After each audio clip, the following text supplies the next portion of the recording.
Quelles sont donc les actualités Marvel qu'on a eu durant toute cette semaine? Dans cette vidéo, on va lister toutes les actualités et donner notre avis sur les sujets. Suite à la grève des acteurs et la grève des scénaristes, Sony a rapporté plusieurs de ses projets. Nous avons le film Les Kraven les Chasseurs qui était daté pour le 4 octobre 2023, qui est repoussé pour plus de 9 mois en allant jusqu'au 30 août 2024. Nous avons le film Madame Web qui est daté pour le 14 février 2024. Venom 3 qui a été daté pour le 12 juillet 2024. Nous avons le tant attendu Spider-Man Beyond the Spider-Verse avec Miles Morales qui était daté pour 2024 et actuellement s'est repoussé indéfiniment. Ce sont juste les premières conséquences de la grève des acteurs et la grève des scénaristes. Les pires restent à venir. Une première affiche promotionnelle pour la saison 2 de la série Loki a été dévoilée. Et selon le scooper Daniel RPK, les premiers trailers de la saison 2 de la série devraient arriver la semaine prochaine, lundi ou mardi. Je pense sincèrement que la saison 2 de la série Loki sera le sauveur du MCU suite au projet médiocre qu'on a eu avec les très dessus Secret Invasion. Je pense que Loki va redresser la barre très haut avec la saison 1 qui est déjà excellent. Le film Morbius avec Jared Leto sera disponible sur la plateforme Prime Video à partir du 30 août prochain. On s'en fout, le film est nul.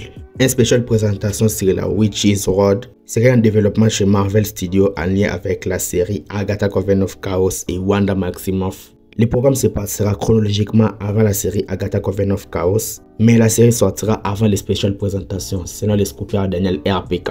Les spéciales montrera l'origine de la route des sorciers et des sorcières qui y sont entrés, car c'est une sorte de dimension parallèle où vivent les sorciers puissants. Et ça pourrait être là que se trouve Wanda après le film Doctor Strange in the Multiverse of Madness. Personnellement, ça pourrait être très intéressant si Marvel nous fait exactement comme c'est dans les comics. L'acteur de l'Homme Sable a déclaré avoir entendu des rumeurs sur lesquelles Sam Raimi serait en développement d'un film Spider-Man 4 de Tobey Maguire. C'est une information totalement fausse que personne ne vous ment. Il est dit que le méchant principal du film Deadpool 3 sera un personnage qu'on a déjà rencontré dans les MCU. Le méchant pourrait être Mordo des Illuminati ou Wanda qu'on a vu dans la Terre 838. Et aussi que le film Deadpool 3 va exactement se dérouler dans l'univers 838 qu'on a vu dans les films Doctor Strange in the Multiverse of Madness. Personnellement, un combat Wolverine-Deadpool contre Wanda, j'ai hâte de le voir. Ça pourrait être très excellent si ça s'est bien fait visuellement avec de bons effets spéciaux. Selon plusieurs rumeurs, Wilson Fisk alias le Kite devait être le méchant principal de la série Echo.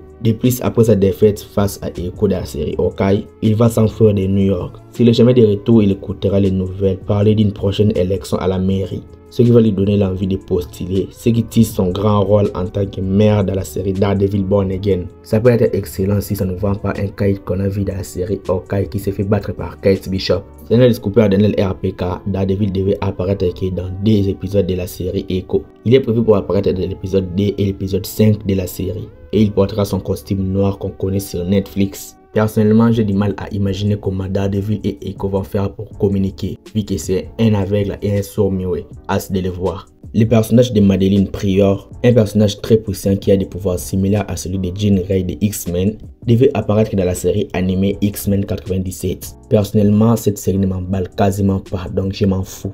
De nombreux concepts art pour le film Spider-Man No Way Home ont été dévoilés. Premièrement, on voit le bouffon vert associé à son costume la technologie d'Iron Man. Puis on voit les différentes formes des yeux des costumes de Spider-Man de Tom Holland qu'il aurait dit avoir dans le film Spider-Man No Way Home qu'il a finalement pas eu. On a vu MJ se faire sauver par la cape de Doctor Strange à la place d'Andrew Garfield.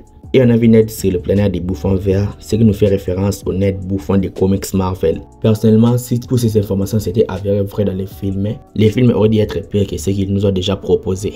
Maintenant, nous allons parler de la série Secret Invasion. Si vous n'avez pas vu la série, vous serez potentiellement spoilé. Il est dit que la paranoïa des Skrulls et le gouvernement qu'il y a eu à la fin de la série Secret Invasion sera exploré dans le film Captain America Brave New World. Ce qui va encore surcharger le film Captain America Brave New World puisque c'est déjà surchargé avec la Société du Serpent, avec le Hulk, avec le leader, avec Colonel Rhodes et etc.